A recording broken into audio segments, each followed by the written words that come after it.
It's Dave Torromeo back with Latin Business Today. And of course, many of you know that I also run the Sport Business Management Master's Program at Manhattanville College. Of course, that's my main gig, and that's what I'm excited about and gets me going every day for 17 years. And I'm really excited to introduce to you today the new president of Manhattanville College, Dr. Frank Sanchez, who is the 15th president of the college in its 182-year history and the first Latino. And there's a lot of significance to that. So welcome, Dr. Sanchez. Good morning, Dave. Good to be here. Thank you for the invite.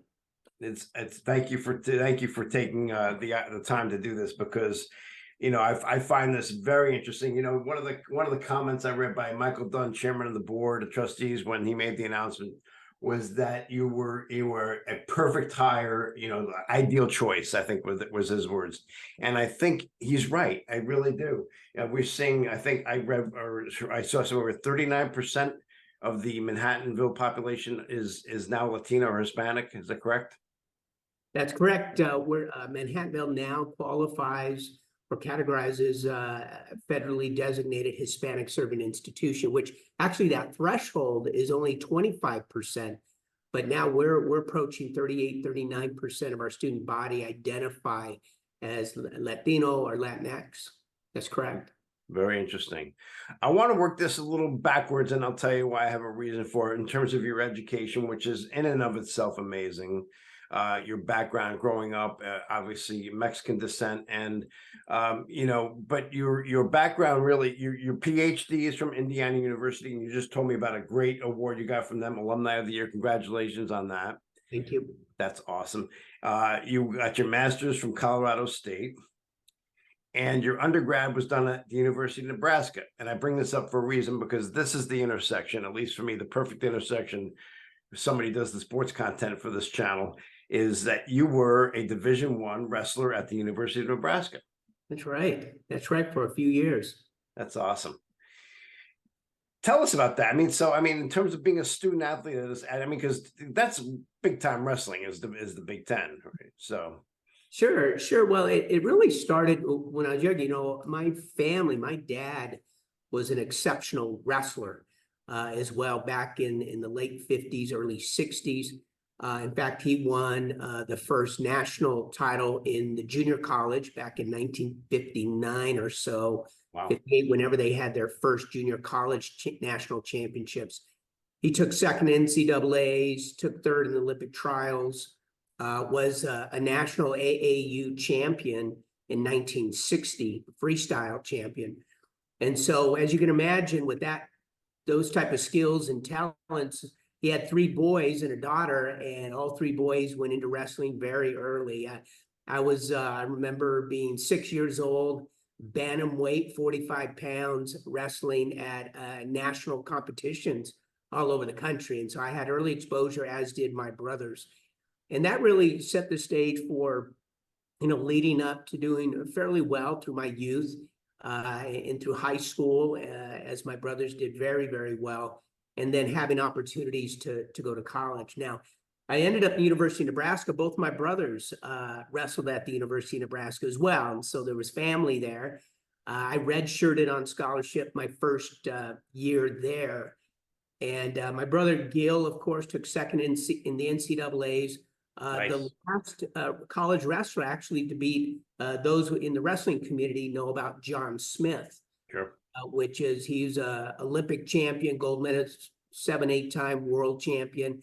My brother Gil's the last wrestler to beat him in college, in a duel between Nebraska and Oklahoma State back in the 80s.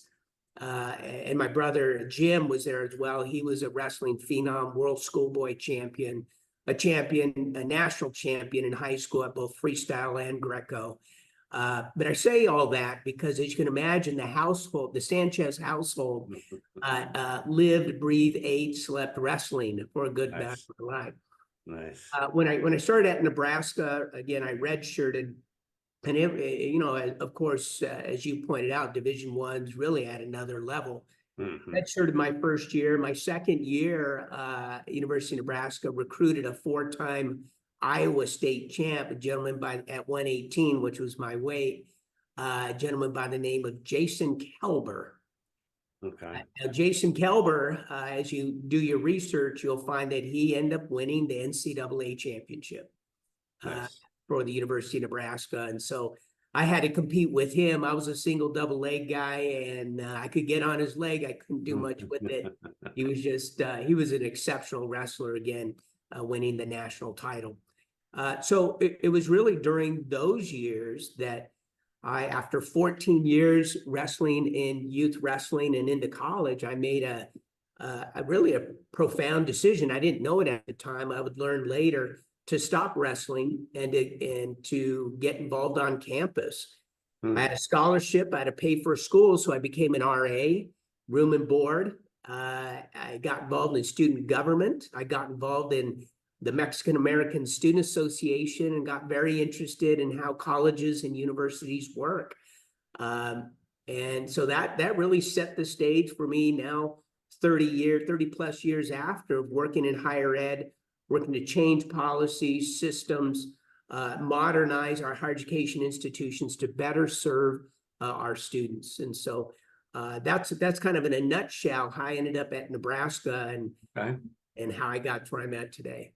I love the transition there to how you got started in academia, obviously in the passion.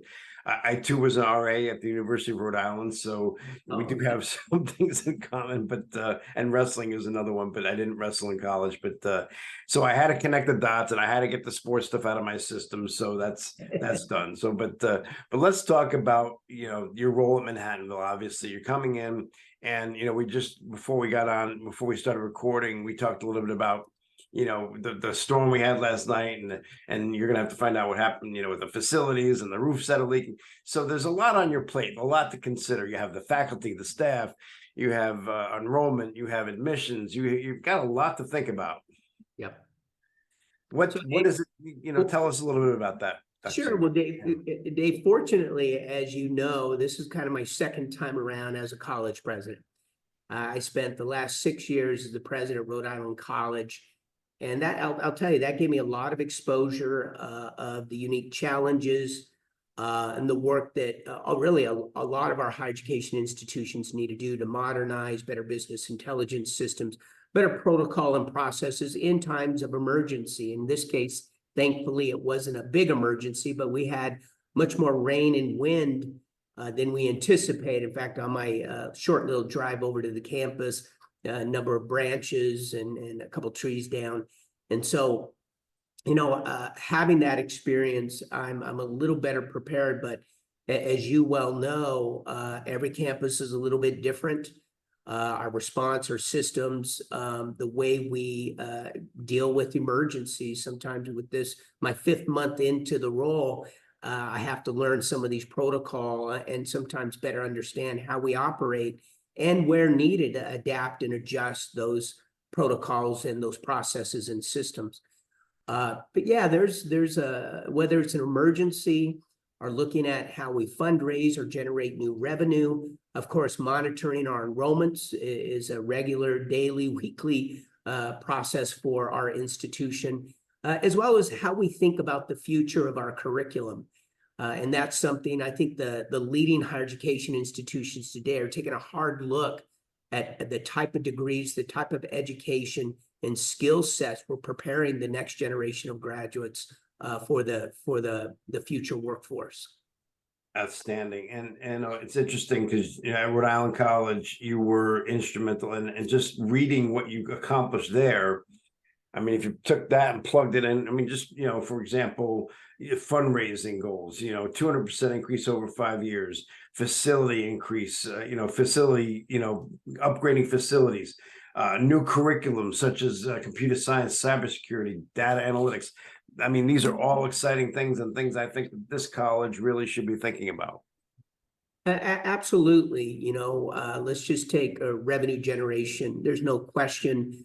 Manhattanville, as other institutions, they're getting very serious about fundraising and philanthropy. And whether it's the traditional outreach to alumni to generate more resources on an annual basis, or it's going after state and federal grants. Here in the first 5 months, we've gotten very focused and very aggressive in attracting federal grants. We've engaged a firm in Washington, D.C., and I fully anticipate that we're going to be able to bring over the next few years several millions of dollars capacity building grants to help us deliver our important mission to our students. But that takes focus, and that takes some intent. When I left Rhode Island College, my final year there, I think we brought in about $10.4 million in grants alone. And I actually think, knowing as I arrived at Manhattanville, that we didn't have really a sponsored programs apparatus, we have tremendous opportunity to bring in new dollars to the college. And so definitely that's an area of focus of mine, as well as, whenever giving really gets going, but it starts with relationship building. And so I'm spending an awful lot of time with new alum, whether it's in New York City or Washington, D.C., most recently in Boston and Connecticut. But we're also reaching out through this venue. Over the next couple of months, I'm going to be meeting with the different decades of alum via Zoom. I want to give every single alum of our 25,000 alums the opportunity to meet me via Zoom over the next 2 and 3 months before our inauguration.